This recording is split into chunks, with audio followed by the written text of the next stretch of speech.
Well, long time, no bloody see YouTube. I have vouched for 2025 to try and do more YouTube videos, even if it's like once a month or once every other week. But I was just struggling so much with thinking of like content ideas, especially for like, the lengths of the YouTube videos. So I've got a few ideas, I've got a few things on record, so we're back and we hope we're back for good. Fingers crossed. Obviously, it is the 1st of February, which means we've just had January. We can't believe how quick but slow that month has gone. But we're coming to the lighter evenings, which is just amazing. And always feels so much better when the sun's out and like this, the evenings are shorter as well.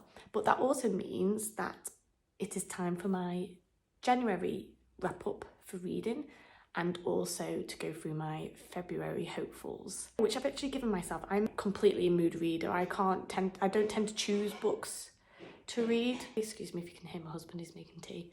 I am in my romantasy era at the minute, and there's been a few books that have been on my TBR for a while that I really want to get read, especially because they've got new books coming out this year.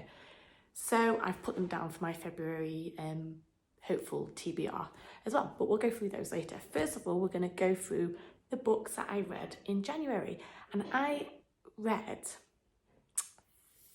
4.5 books. 4.5 books?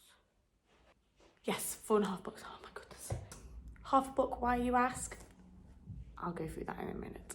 I started January off by reading A Tongue So Sweet and Deadly by Sophia St. Germain. I received this as an ARC back in October, November, but I knew I was getting a Kindle for Christmas and I really, really wanted to save it to read as my first book on my Kindle, so I did. The physical copy of the book is now out. I'm really pleased to say that I'm actually on Sophia's review team for her other books as well, which is really exciting because I love this book. Tongue So Sweet and Deadly follows Lesia, who's a female main character. She's half fae and living in a world very much where there's different kind of islands, and there's fae, half fae, humans and shifters. In the story, without giving away too many spoilers, this is mainly just stuff that's on the blurb anyway, so if you were to read up about the book, you'd find it. Lesia owns lots of taverns within the place that she lives. She gets dragged in, shall we say, to running to become regent for the area, which is a bit like a local council kind of thing. And there's lots of trials, tribulations, there's romance within there as well, a little bit of spice too. But what I really loved about this book was that it was fantasy, and usually with fantasy books, it takes you a long time to get into a new fantasy book, especially because you're like learning about the new world, the new magic system, the new character names. But I didn't get this whatsoever. This is such a fantastic fantasy book, especially if you're kind of starting out within the fantasy genre as well, or if you love fantasy already. But within, like, from chapter 2, I was grabbed in, like my attention was there, and I read the book within like 3 or 4 days, which was really good for fantasy read, and I loved it as well. I'm really excited that it's obviously finished on a cliffhanger where there is a morally grey male main character. He's not so much of a main character within this first book, but I know he's going to be mentioned more in the second book. So I've got really good feelings about the second book, and the first book is just kind of finished off perfectly ready for book 2. So if you're a fantasy romance reader, I 100% would recommend to read A Tongue So Sweet and Deadly by Sophia St. Germain. I give it 4.5 stars out of 5, and about 1.5 chill it, because there is spice. There is one scene where she does the full shebangs, no pun intended, but that's it. Obviously there's like kissing and things before that, a bit of slow burn, but there's only that one scene within the book as well. So yeah, but I think everything's really balanced really nicely, not too much of anything, really easy to understand and follow. So yeah, 100% recommend to give it a go. Book 2 is actually out in April as well. I'm receiving it as an ARC, I think, in March, maybe end of this month, March. So you've not got to wait long. And I feel like there's 4 books going to be in the series, and she's aiming to get them all out this year. So if you give book 1 a read, you've not got to wait long for the rest. So yeah, definitely. First book, started off January and 2025 really, really well with that read. I'm glad I saved it for like my first read on my Kindle as well. After reading that, I read Phantasma by Kaylee Smith. I've had this on my TBR. It's the first ever dark romance book that I've read. I kind of dipped my toes into like gothic fantasy a little bit. Like last year I read One Dark Window in the duology, but this is more on the darker side of things. I received this from my Secret Santa over on Book Talk at Christmas, which was really lovely. But my best friend Danny also received this as her Secret Santa. So we buddy read this book, and honestly, you should see our text messages, which I've posted over on my TikTok, because we were spiraling. But we were... I have... my morals are fully questioned from how much I enjoyed this book, because it follows Ophelia, who is a necromancer, and she takes part in something called Phantasma, which is somewhere where you go and take part in lots of trials and you win something at the end. Part of Phantasma, there's ghosts, apparitions, magic, hounds, ghouls, devils, which run the whole place. Lots of kind of references to blood and gore as well. So definitely, if you're not somebody that likes that side or isn't really a blood lover, maybe stay clear from this book. But I never imagined myself to be kicking my feet and giggling from the romance and spice within a book, and boy, is she spicy. But the romance in this is like spectacular, and just the whole thing.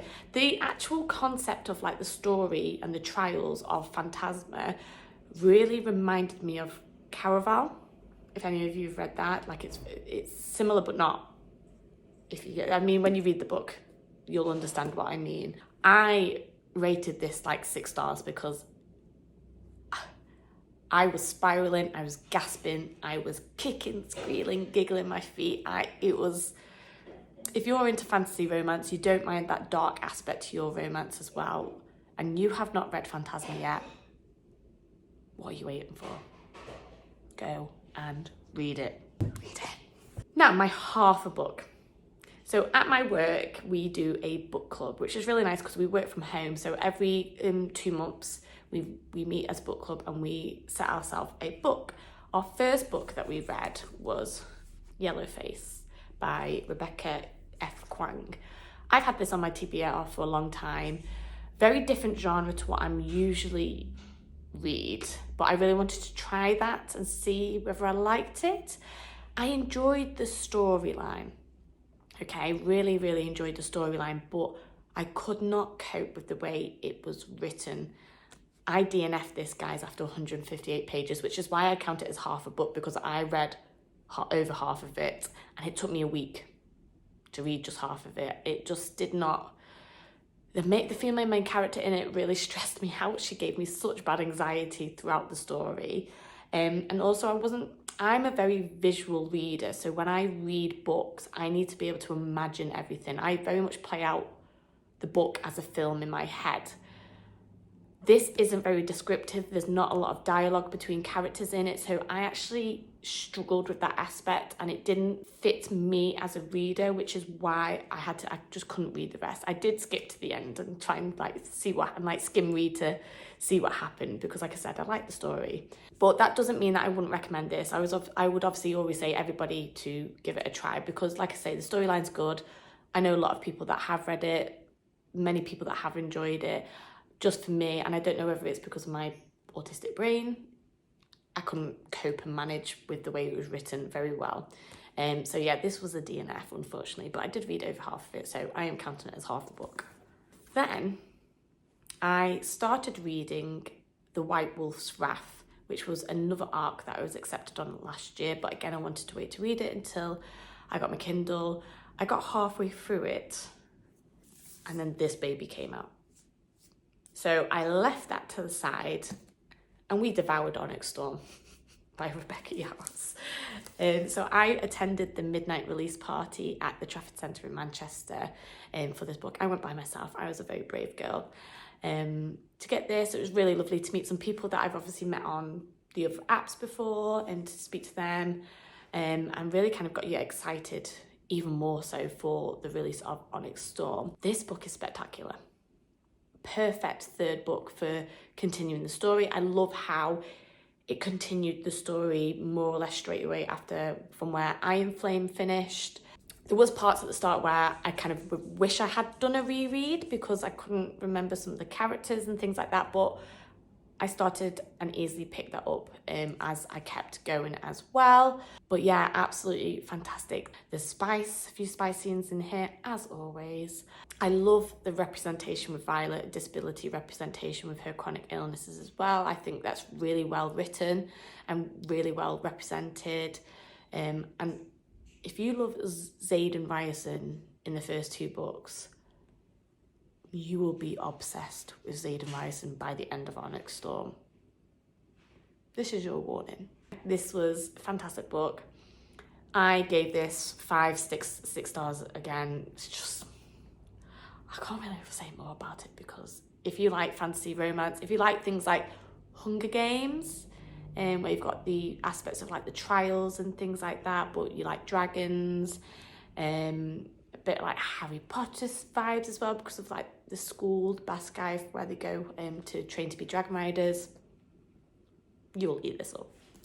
And then as soon as I finished Onyx Storm, I went back to The White Wolf's Wrath. I had really high expectations for this book because it was Celtic Irish clan vibes, so quite similar to like Outlander, Viking kind of vibes, meets fantasy world, which I love anything to Vikings. I love Outlander. I love kind of that aspect of history. So I was really, really excited to kind of see this setting meet the modern fantasy characters like dragons, shifters, vampires, and things like that. And I feel like the story was there, didn't really manifest into much by the end. The ending was very, just not much happened. There was so much potential within the story. There's no spice, a bit of slow burn in there.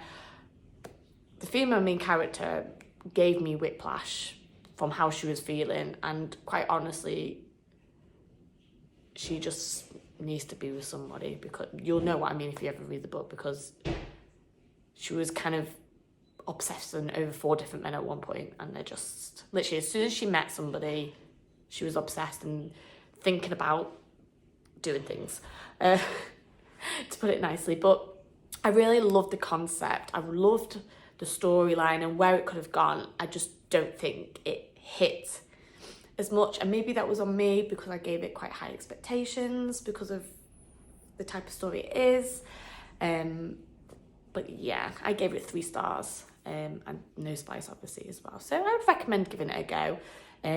But yeah, it didn't really hit as much as I thought it was going to. That's what I read in January. This month, February, I am hoping to read, so I've started already Quicksilver as book 1. Then I want to read Zodiac Academy Restless Stars, because that's the last book in like the main series. I've not read any of the novellas. Quite frankly, it's taken me about 2.5 years to read the Zodiac Academy series because of the breaks I have had to take in between the books. But we're going for the last book. We're getting it done. We're getting it finished. I've heard good things about the last book, so I want to read that this month as well. I'm also hoping to read Powerless, Powerful and Reckless. And heard a lot from that. I am hoping to do the tandem read for Powerless and Powerful, which I heard you can do. I loved the Throne of Glass tandem read with Tower of Dawn and Empire of Storm. So any opportunity that there is to do a tandem read, I am going for it. Open to tandem read those, get onto Reckless, and then if obviously I'm not overloaded by all the fantasy things I've read, I am going to read the last book in Chestnut. I always forget what it's called. Oh, it doesn't even say. So the last book in the Chestnut Hill series, I can't remember, I think it's Chestnut Springs series, which is Hopeless. I've read the other ones, absolutely obsessed, in my cowboy era last year. I don't know why I've held off reading the last one. I think it's maybe because Bo as a character doesn't really tickle my fancy. Like, I don't I don't know, but I felt that way about Theo, and I absolutely loved his and Winter's book as well. So I am hoping to read that this month as well. I find like romance books like that as nice palate cleansers. So especially if I'm reading a lot of heavy fantasy, I might choose to read that in between like Zodiac Academy and going into Powerless and things like that, because I feel like doing that stops me from going into a slump. They are my February hopefuls. Let me know what you read in January in the comments below. Let me know your TBR hopefuls for February as well. If you've read any of my TBR hopefuls for February, I would love to know what you thought. If you've done the tandem, if you would recommend the tandem, let me know. I would really love to hear your thoughts and recommendations as well. But thank you for staying till the end. Hopefully see you soon. I have got another video which I am in the works of making. Go me. Let's try and keep this off for 2025. I will see you all soon.